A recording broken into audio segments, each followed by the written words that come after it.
جو لوگ اپنے ماں باپ کو ستاتے ہیں تو قرآن پاک کے اندر اس کے لیے بہت بڑی وعید ہے۔ تو اس لیے یہ ماں باپ کو ستانا بہت برا فعل ہے، لیکن انہیں مارنا یا تکلیف دینا اس سے بھی برا ہے۔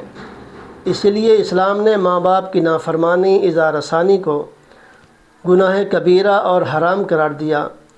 وہ اولاد جو بڑی ہو کر ماں باپ کی نافرمانی کرتی ہے، بات بات پر انہیں برا بھلا کہتی ہے، یا ماں باپ کو گالیاں دیتی ہے، یا اپنے ناجائز مطالبات کے لیے ان کو مارتی پیٹتی ہے، وہ نادان اور بے وقوف ہیں، بلکہ اخلاقی طور پر وہ مجرم ہیں۔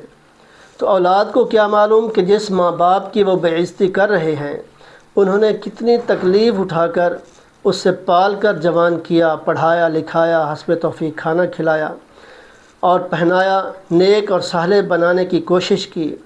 اولاد ماں کی اس رات کی تکلیف کا بدلہ نہیں چکا سکتی جب وہ اپنی اولاد کے لیے پیشاب سے گیلے کیے ہوئے کپڑوں پر خود لیٹ کر انہیں خشک جگہ پر ڈالتی تھی۔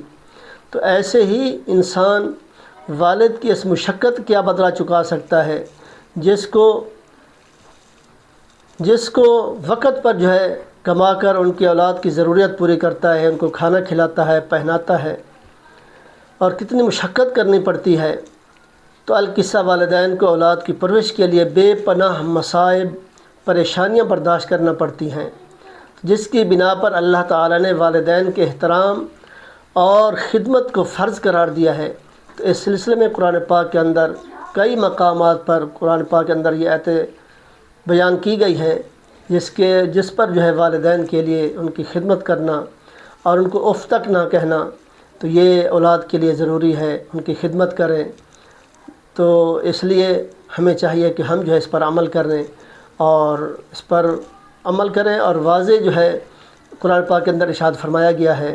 تو نصیحت اللہ پاک نے ہمیں کی ہے تو کہ اپنے اولاد ماں باپ کی خدمت کرے، اور والدین ماں باپ وہ اولاد پر شفقت کریں۔ تو دعا ہے اللہ تعالیٰ ہم سب کو عمل کی توفیق عطا فرمائے۔